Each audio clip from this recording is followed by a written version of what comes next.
कहानी एकाग्र भक्ति का फल। बहुत समय पहले की बात है। एक छोटे से गांव में भुवन नाम का एक व्यक्ति रहता था। वो बहुत ही धार्मिक और ईश्वर भक्त था। भुवन का एक ही सपना था, जीवन में सुख, शांति और सफलता।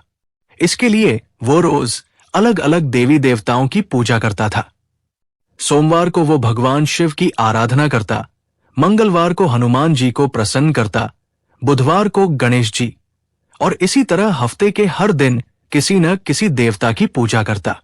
लेकिन उसकी एक समस्या थी, वो किसी भी पूजा में पूरी श्रद्धा और ध्यान नहीं दे पाता था। उसका मन हर दिन एक नए देवता की ओर चला जाता, जिससे उसकी भक्ति कभी स्थिर नहीं हो पाती।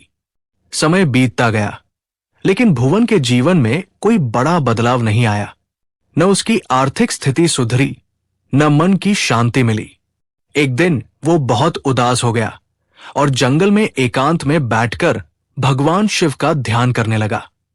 उसने आंखें बंद करके कहा, हे महादेव, मैं तो रोज आपकी और अन्य देवताओं की पूजा करता हूं, फिर भी मुझे सुख क्यों नहीं मिलता? कृपया मेरा मार्गदर्शन कीजिए। भुवन की सच्ची पुकार सुनकर भगवान शिव प्रकट हुए। वे मुस्कुराते हुए बोले, वत्स, तुम्हारी श्रद्धा तो सच्ची है, लेकिन तुम्हारी साधना में एक कमी है। भुवन ने हैरानी से पूछा, हे भोलेनाथ, क्या कमी है मेरी पूजा में? भगवान शिव बोले, जब तुम हर दिन किसी नए देवता की पूजा करते हो, लेकिन किसी एक में पूरी निष्ठा नहीं रखते, तो तुम्हारी भक्ति अधूरी रह जाती है। मैं तुम्हें एक उदाहरण देता हूं। मान लो तुम्हारे पास 5 खेत हैं। तुम हर खेत में थोड़ा थोड़ा बीज डालते हो, लेकिन किसी खेत की पूरी देखभाल नहीं करते। क्या तुम्हें अच्छी फसल मिलेगी? भुवन ने सिर झुकाकर कहा, नहीं महादेव, ऐसे तो कोई खेत पूरी फसल नहीं देगा। शिवजी बोले, ठीक वैसे ही जब तुम किसी एक देवता की भक्ति में पूरी लगन से नहीं जुड़ते, तो साधना का फल नहीं मिलता। सभी देवता एक ही ब्रह्मा के रूप है। यदि तुम किसी एक को सच्चे दिल से पूजो, तो उसी के माध्यम से बाकी सभी देवताओं की कृपा भी तुम्हें प्राप्त होती है।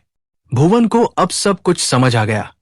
उसने निश्चय किया कि वो अब भगवान शिव की ही निष्ठा से पूजा करेगा और भक्ति में एकाग्र रहेगा। कुछ ही समय में भुवन के जीवन में चमत्कार होने लगे। उसका व्यापार बढ़ा, घर में सुख शांति आई और उसका मन भी प्रसन्न रहने लगा।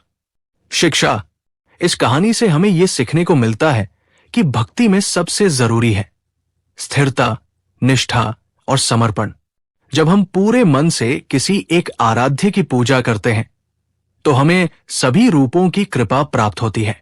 इस कथा से हमें ये शिक्षा मिलती है कि सभी देवी देवता एक ही परम शक्ति के रूप है।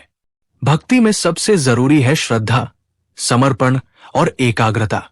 अगर हम किसी एक देवता को पूरी निष्ठा से पूजें, तो उसी माध्यम से हमें सभी देवताओं की कृपा प्राप्त हो सकती है।